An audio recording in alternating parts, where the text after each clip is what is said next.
Network security की तारीख कोई सीधी लकीर नहीं है। ये तो हमला आवरों और मुहाफ़िज़ों के दरमियान समझे एक नाख़त्म होने वाली चूहे बिल्ली की दौड़ है।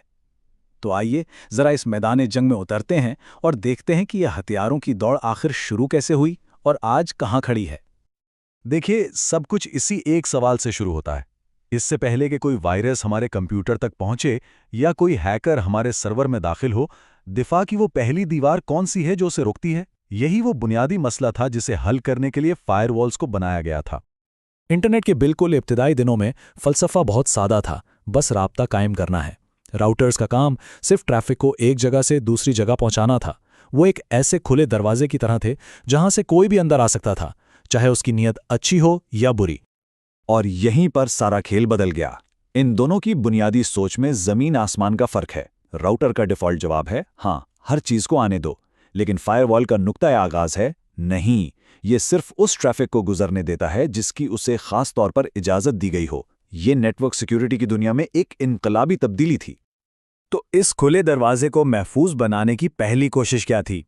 वो थी एक्सेस कंट्रोल लिस्ट्स, यानी ACLs। इसे यूं समझें जैसे किसी क्लब के बाहर एक बाउंसर खड़ा है जिसके हाथ में मेहमानों की एक सादा सी लिस्ट है। इसकी मंतिक बिल्कुल सीधी सादी थी।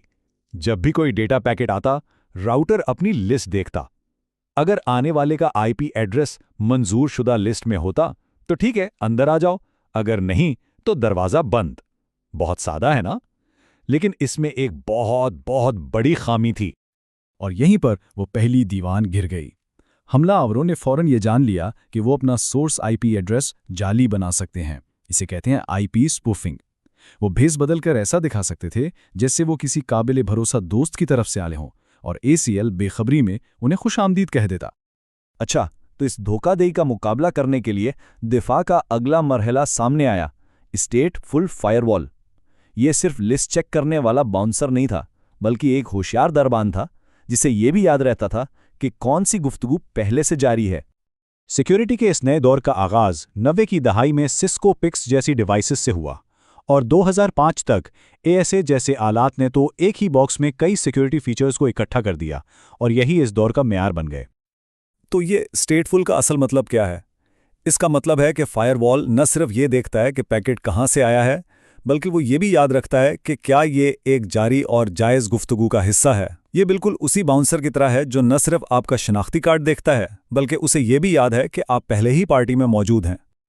लेकिन हमलावर, जैसा कि हम जानते हैं, हमेशा एक कदम आगे सोचते हैं। उन्होंने एक नई कमजोरी ढूंढ निकाली।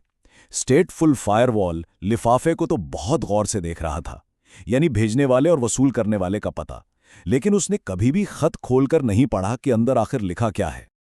और इससे हथियारों की दौड़ का अगला और ज्यादा खतरनाक मरहला शुरू हुआ। हमलावरों ने अब अपनी शनाख्त छुपाने के बजाय अपने हमलों को बिल्कुल जायज़ नजर आने वाली ट्रैफिक के अंदर छुपाना शुरू कर दिया। ये था लेयर 7 का मसला, यानी खुद डेटा के अंदर छुपा हुआ खतरा। इनकी तकनीक बहुत होशियार थी। हमलावर एक जायज़ वेबसाइट से कनेक्शन बनाता जिसे फायरवॉल मंजूर कर लेता था, लेकिन फिर उसी जायज़ कनेक्शन के अंदर वो छुपके से एक वायरस या कोई और खतरनाक पेलोड भेज देता। फायरवॉल को कुछ पता ही नहीं चलता था, क्योंकि वो तो सिर्फ लिफाफे को देख रहा था, खत के मवाद को नहीं। इस अंधेपन का मुकाबला करने के लिए दिफा की एक पूरी नई नस्ल तैयार की गई। नाम था नेक्स्ट जनरेशन फायरवॉल्स। ये डिवाइसेस सिर्फ लिफाफे को देखने के लिए नहीं थीं, बल्कि इन्हें खत को खोलने और उसके एक एक लफ्ज़ को पढ़ने के लिए बनाया गया था। इस टेक्नोलॉजी का सफ़र स्नॉट जैसे ओपन सोर्स प्रोजेक्ट से शुरू हुआ, फिर सोर्सफायर जैसी कंपनियों ने इसे एक प्रोडक्ट बनाया, और आखिरकार सिस्को जैसी बड़ी कंपनियों ने इन्हें खरीदकर फायर पावर जैसी जदीद टेक्नोलॉजी तैयार की, जिसने सलाहियत को दुनिया भर में फैला दिया। इन जदीद फायरवॉल्स के दिल में IDS या IPS इंजन होता है। ये वो हिस्सा है जो असल में खतरे को पढ़ता है। ये डेटा के अंदर झांक कर मालूम शुदा खतरनाक पैटर्न्स को तलाश करता है, जिन्हें सिग्नेचर्स कहा जाता है। यहाँ एक बहुत अहम फ़र्क समझने की ज़रूरत है। IDS एक जासूस की तरह है जो ट्रैफिक की एक कॉपी देखता है और कुछ गलत नज़र आने पर सिर्फ अलार्म बजा सकता है, उसे रोक नहीं सकता। जबकि IPS दरवाजे पर खड़े गार्ड की तरह है, वो असल ट्रैफिक को चेक करता है और ख़तरे को अंदर दाखिल होने से पहले ही रोक देता है।